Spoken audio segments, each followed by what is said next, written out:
Hello everyone, welcome to the leadership JE YouTube channel और स्वागत है आप लोगों का आज छठवें सेट में प्रीवियस ईयर क्वेश्चन के लिए। और आप लोग को पता होगा कि हम लोग जेई मेंस 2022 की प्रिपरेशन कर रहे हैं और ये जो छोटे छोटे सेट्स जो आ रहे हैं 3 से 4 मिनट या 4 से 5 मिनट के, वो आपको हेल्प करेंगे आपके रिवीजन में। और आपका मान लीजिए कभी भी पढ़ाई करने का मन नहीं कर रहा है या कुछ भी होता है ना, थोड़ा मोड़ा पढ़ाई करने का मन नहीं करता है, तो आप 4 से 5 मिनट में एक वीडियो भी क्लियर कर लेंगे, एक क्वेश्चन भी क्लियर कर लेंगे और आपका पढ़ाई भी होता रहेगा और आपका मन भी लगा रहेगा। और क्या पता फिर ये देखने के बाद आपका फिर से पढ़ाई करने का मन करने लग जाए। ठीक है, तो इसीलिए ये सेट्स बना रहे हैं आप लोगों के लिए। तो आते हैं, जल्दी से टाइम वेस्ट नहीं करते हैं। आज के क्वेश्चन में आप लोग के इलेक्ट्रोस्टैटिक का क्वेश्चन है, जेई मेंस 2016 का क्वेश्चन है। और इस तरीके के क्वेश्चन ना गॉस लॉ से रिलेटेड क्वेश्चन बहुत सारे एग्जाम में पूछे जाते हैं। हर साल आपको हर पेपर में आपको गॉस लॉ से रिलेटेड आपको क्वेश्चन मिल ही जाएंगे, इसीलिए ये क्वेश्चन उठाएं। थोड़ा सा अच्छा क्वेश्चन था और थोड़ा सा ट्रिकी कह सकते हैं, ट्रिकी क्या बोले, हाँ कह सकते हैं ट्रिकी एक तरीके से, कि ये थोड़ा सा दिमाग वाला क्वेश्चन था, अगर थोड़ा सा आईक्यू वाला क्वेश्चन कह सकते हैं इसको। ठीक है, तो जल्दी से क्वेश्चन देखते हैं। देखो, the region between two concentric sphere, दो कॉन्सेंट्रिक स्फीयर दे रखे हैं और उनके बीच में रीजन बना हुआ है। देखो ये बीच में एक रीजन बना हुआ है, दो कॉन्सेंट्रिक स्फीयर है। एक स्फीयर की जो रेडियाई है वो ए दे रखी है, बोला हुआ है sphere of radii a and b respectively. जो छोटे वाला स्फीयर है, कॉन्सेंट्रिक स्फीयर आपको पता है, ये छोटा वाला स्फीयर और ये बड़ा वाला स्फीयर। ठीक है, तो छोटी वाली स्फीयर की जो रेडियाई दे रखी है वो ए है और बड़े वाली स्फीयर की जो रेडियाई है वो बी दे रखी है। Has volume charge density rho, इसका वॉल्यूम चार्ज डेंसिटी अपने पास दे रखा है, दैट इज रो। और ये capital A by small r है, where A is a constant, A जो है अपना कांस्टेंट है and r is the distance from the centre. और जो आर है बेसिकली डिस्टेंस है। अब देखो आर जो होता है वो तुम कुछ भी लेट कर सकते हो, या तो तुम आर कुछ भी, मतलब आर इज द वेरिएबल कि आप कहाँ की बात कर रहे हो। जैसे हम देखो आर क्या लिए हैं, ए और बी के बीच में लिए, मतलब छोटे वाले स्फीयर और बड़े वाले स्फीयर के बीच में आर लिए हैं। ठीक है, तो आर क्या है, रेडियाई है फ्रॉम द सेंटर। अब रेडियाई आप कुछ भी ले सकते हो, चाहे आप चाहे आप इतना रेडियाई लो, चाहे आप इतना रेडियाई लो, चाहे इतना लो, चाहे इतना लो, तो r is the radii from the centre. Okay, at the centre of the sphere is a point charge q. देखो एक तो स्फीयर खुद वॉल्यूम चार्ज डेंसिटी मतलब खुद चार्ज है स्फीयर, और दूसरा इसके पास एक पॉइंट चार्ज है जो कि सेंटर पे रखा हुआ है। ठीक है, ये देखो पॉइंट चार्ज जो है सेंटर क्यू पे एक पॉइंट चार्ज अपना रखा हुआ है। अच्छा, the value of A such that electric field in the region between the sphere will be constant. अच्छा, मतलब अपने को क्या बताना है, ए की ऐसी वैल्यू बतानी है, ए की ऐसी वैल्यू बतानी है। और ए क्या है भैया, ए अपना कांस्टेंट है, ए अपना क्या है, कांस्टेंट है। और अपने को ए की ऐसी वैल्यू बतानी है जिसके लिए electric field between the two spheres, मतलब जो इलेक्ट्रिक फील्ड है छोटे वाले स्फीयर और बड़े वाले स्फीयर के बीच में कांस्टेंट होनी चाहिए। अच्छा सर, कांस्टेंट होनी चाहिए। अच्छा अच्छा, ये बात आ गई। तो इस चीज को समझते ही आप लोग को तुरंत गॉस लॉ आप लोग के दिमाग में आना चाहिए, जो कि integral of E dot d l is equal to q in upon epsilon naught होता है। Q in is the charge inside. बहुत बच्चे जो है इस यहाँ पे गलती करते हैं, वो direct Q upon epsilon not याद करते हैं, लेकिन ये बात गलत है। ऐसा भी हो सकता है कि चार्ज जो है सरफेस के बाहर रखा हो, तो गॉस लॉ में जो सरफेस के बाहर चार्ज रखा होता है उसको कंसीडर नहीं करते हैं। जिस सरफेस के अंदर बात कर रहे हैं उसमें कितना चार्ज आ रहा है उसकी बात करते हैं, इसीलिए यहाँ पे क्यू इन बोला जाता है, क्यू इनसाइड। मतलब जो भी आप गॉसियन सरफेस ले रहे हैं उसके अंदर कितने चार्ज हैं उनकी बात होती है केवल गॉस लॉ में। अच्छा सर, तो ये फॉर्मूला अपने को यूज करना है और you will get with the answer simple. ठीक है, तो आओ यूज करते हैं। देखो integral of E dot DL, तो ई डॉट, देखो अब ये अपना स्फेरिकल सरफेस है, तो स्फेरिकल सरफेस क्या, डीएल मतलब इंटीग्रल ऑफ डीएल मतलब एरिया, सरफेस एरिया, तो जो 4 पाई आर स्क्वायर। अब ध्यान से देखो हम क्या किए, आप लोग को क्या करना है, ए छोटे वाले स्फीयर और बड़े वाले स्फीयर के बीच में क्या करना है, इलेक्ट्रिक फील्ड फाइंड आउट करना है, constant electric field find out करना है। तो कांस्टेंट से पहले इलेक्ट्रिक फील्ड फाइंड आउट करते हैं। ठीक है, तो इलेक्ट्रिक फील्ड चलो फाइंड आउट करते हैं। तो आप क्या करो, इलेक्ट्रिक फील्ड फाइंड आउट करने के लिए आर पे जाके डीआर का एक छोटा सा एलिमेंट ले लो, क्योंकि इस अगर चार्ज यहाँ पे अगर क्यू चार्ज रखा हुआ है तो इस क्यू चार्ज की वजह से इस वाले पॉइंट पे, इस वाले पॉइंट पे, इस वाले पॉइंट पे, इस वाले पॉइंट पे, क्या इन दोनों के बीच में हर पॉइंट पे क्या अलग अलग इलेक्ट्रिक फील्ड होनी चाहिए, होगी, जाहिर सी बात है, क्योंकि रेडियस अलग अलग आ रहा है।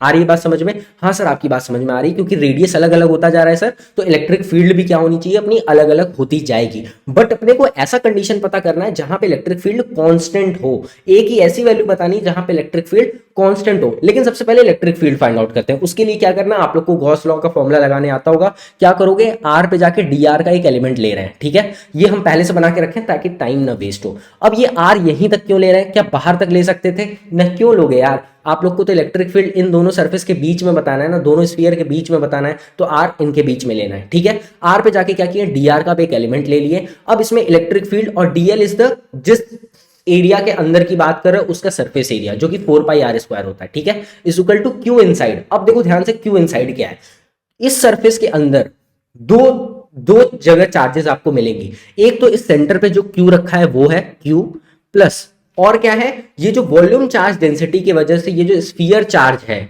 और कितने दूरी तक चार्ज है वो लेना है, मतलब वॉल्यूम चार्ज डेंसिटी बेसिकली आपको लेना है। तो वो कितना हो जाएगा भैया, देखो वो हो जाएगा, देखो volume charge density is equal to q upon क्या होता है, वॉल्यूम होता है। तो क्यू जो अपना आएगा, क्यू डैश मान लेते हैं इसको, that is rho into V, यानी कि volume charge density into volume. तो वॉल्यूम चार्ज डेंसिटी देखो ऑलरेडी दे के रखा हुआ है, that is A by r, A by small r. और वॉल्यूम कितना होगा, तो देखो वॉल्यूम होगा 4πr² डी आर। देखो 4πr² is the surface area और डी आर क्या है, मोटाई है। ये आप लोग पहले से जानते होंगे, जैसे वॉल्यूम ऑफ द सिलेंडर कभी निकाले होगे तो उस पर लिखते हैं πr²h। πr² is the area and height is the basically कितना ऊंचा, मतलब कितना एरिया जो है वो कितने हाइट तक है, वो उसका वॉल्यूम होता है। उसी तरीके से यहाँ भी इस तरह आप लोग कर चुके होंगे, हम झूठ मूठ का चिल्ला रहे हैं क्योंकि आप लोग सामने नहीं है। तो ये क्या होगा, 4πr² डी आर होगा, ठीक है, अपॉन एप्सिलॉन नॉट, ठीक है। ये शायद हम समझाने में सफल हुए हों, क्योंकि आप लोग सामने नहीं है इसीलिए थोड़ा सा हमको लगता है कि यार क्या पता नहीं आ रहा हो ऐसा कुछ, ठीक है। तो एक बार कमेंट करके जरूर बता देना कि आप लोग को क्वेश्चन आ रहा है कि नहीं आ रहा है, ठीक है। तो आ जाओ, अब इसको क्या करना है, केवल सॉल्व करना है यार, और कुछ बचा ही। तो बस देखो यार, अब इसके बाद क्या है, कैलकुलेशन सिर्फ बचा है। तो आप लोग क्या करो, यहाँ इंटीग्रेशन की लिमिट लगा लो जो कि स्मॉल ए से स्मॉल आर तक होगी, ठीक है, क्योंकि यहाँ आप इतने ही दूरी की बात कर रहे हो। अब इसके बाद सिर्फ कैलकुलेशन है, तो देखो हम जल्दी से कैलकुलेट कर देते हैं, ज़्यादा टाइम वेस्ट नहीं करेंगे। This will become a into 4πr²। Epsilon not देखो हम डायरेक्ट इधर लेते आए मल्टीप्लाई करने के लिए, ठीक है, is equal to q plus, अब देखो कांस्टेंट बाहर लेते आते हैं और इंटीग्रेट कर देते हैं इसको। तो ए 4π और फिर ये हो जाएगा r²/2, क्यों, क्योंकि एक आर से एक आर अपना ये कैंसिल हो रहा है, ठीक है। तो this will become r D R, तो r²/2 और लिमिट लगेगा स्मॉल ए से स्मॉल आर तक अपॉन, अच्छा अपॉन एप्सिलॉन नॉट तो उधर चला गया, अच्छा सर। तो दिस विल बिकम ई, अब देखो 2 से 2 हम डायरेक्टली कट कर दे रहे हैं, ठीक है, क्योंकि लिमिट लगने के बाद ये क्या होगा, r²/2 होगा माइनस, देखो हम डायरेक्टली सॉल्व कर देते हैं। तो e इंटू 4, एक सेकेंड, जल्दी जल्दी में, थोड़ा जल्दी वाला काम ना एग्जाम में आप लोग ध्यान देना कि जल्दी वाला काम थोड़ा सा और डिस्टर्ब करता है आपको। तो 2 से 2 ये कैंसिल होगा, this will become 2πa and this will become r² minus a²। हाँ की ना, हाँ ना बोलना पड़ेगा भैया, हाँ सर आपकी बात समझ में आ गई। तो this will become electric field, क्योंकि हम लोग निकाल रहे हैं, तो इलेक्ट्रिक फील्ड क्या हो जाएगी अपनी, इलेक्ट्रिक फील्ड हो जाएगी। अब देखो हम लोग क्या करेंगे, यहाँ पे थोड़ा सा ट्रिक का इस्तेमाल करना हो। ट्रिक क्या कह सकते हैं, थोड़ा सा दिमाग वाली बात है, जो हम आप लोग को स्टार्टिंग में बोले थे कि थोड़ा सा ट्रिकी कह सकते हो इस क्वेश्चन को। तो हम लोग क्या किए, 1/4πε0 यहाँ लेते हैं और इसको लिख दे रहे हैं q upon r² plus 2πa r² upon r² minus 2πa small capital A into small a² upon r², ठीक है। और हम लोग क्या करेंगे, ये r² से r² कैंसिल हो जाएगा and the electric field will become 1/4πε0 q upon r² plus 2πa minus 2π small a, sorry capital A small a का स्क्वायर अपॉन r², ठीक है। अब ध्यान से देखो, ये जो है ये अपनी इलेक्ट्रिक फील्ड आ गई है। आप कोई भी रेडियस लो, आपकी जो इलेक्ट्रिक फील्ड आएगी ये आएगी। बट अपने को क्वेश्चन में क्या बोला है कि जो अपनी इलेक्ट्रिक फील्ड चाहिए वो कांस्टेंट इलेक्ट्रिक फील्ड चाहिए। और आप लोग ध्यान से यहाँ पे देखो, अगर आपको कांस्टेंट इलेक्ट्रिक फील्ड चाहिए तो हम डायरेक्ट लिखते हैं q upon small r² is equal to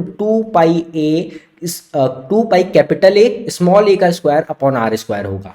क्यों हम ये डायरेक्टली बोल रहे हैं, हम इसलिए यहाँ पे इसलिए बोल रहे हैं क्योंकि आप यहाँ पे ध्यान से देखो, आप r की कुछ भी वैल्यू रखो, लेट से एज्यूम आपकी r की वैल्यू कुछ भी रखो, अगर आप r की वैल्यू 0 रख दोगे तो आप इन्फिनिटी पे चले जाओगे, तो वो डिटरमाइन ही नहीं होगा। लेकिन अगर आप r की वैल्यू ऐसी रखो जो कि मतलब r की वैल्यू ऐसी रखो जो कि कांस्टेंट वैल्यू या कुछ वैल्यूज दे, ऐसा नहीं कि इनफाइनाइट पे चली जाए। तो आप r की वैल्यू कुछ भी रखो, 1 2 कोई भी रियल नंबर रखो।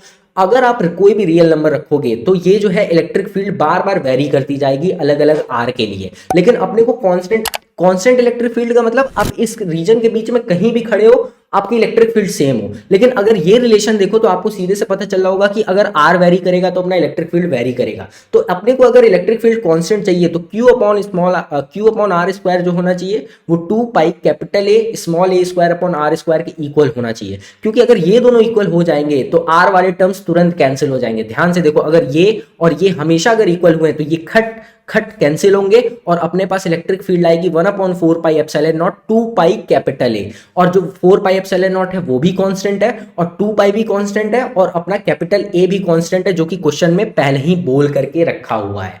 हाँ कि ना? तो इस इलेक्ट्रिक फील्ड कांस्टेंट होने के लिए क्यू अपॉन आर स्क्वायर और 2 pi capital A small a square upon r square ये क्या होना चाहिए? इक्वल होना चाहिए। आप लोग को समझ में आ रहा है? इसीलिए हम इसको ट्रिकी बोले थे, कह सकते हैं ट्रिकी, अब जिसको जो बोलना है बोले। तो ये क्या होगा, अब हम लोग जल्दी से सॉल्व कर देते हैं, बहुत ज्यादा टाइम हो गया। तो स्मॉल आर स्क्वायर कैंसिल, तो q is equal to 2 pi capital A small a square. तो ए की वैल्यू क्या हो जाएगी? This will become q upon 2 pi A square, तो जो कि अपना ऑप्शन नंबर ए होगा। ठीक है, तो ये क्वेश्चन देखो कितना अच्छा क्वेश्चन था और इस तरह का काफी क्वेश्चन जो है एग्जाम में आप लोग को देखने के लिए मिल जाएगा गॉस लॉ से रिलेटेड। तो इसको अच्छे से प्रिपेयर करो और अपने दोस्तों को शेयर करो आप, अगर आपको इस तरीके का सेशन जो है अच्छे लग रहे हैं। ये आज छठा सेट था, मिलते हैं अगले सेट में। तब तक के लिए चैनल को सब्सक्राइब करना, वीडियो को लाइक करना और अपना प्रेम बना के रखे रहो। और कॉमेंट में कॉमेंट डाउन करो कि आपको अगर कुछ नहीं समझ में आता है या आपको क्या चाहिए, आपको क्या देखना है, वो कॉमेंट करो। मिलते हैं तब तक के लिए नेक्स्ट वीडियो में, बाय।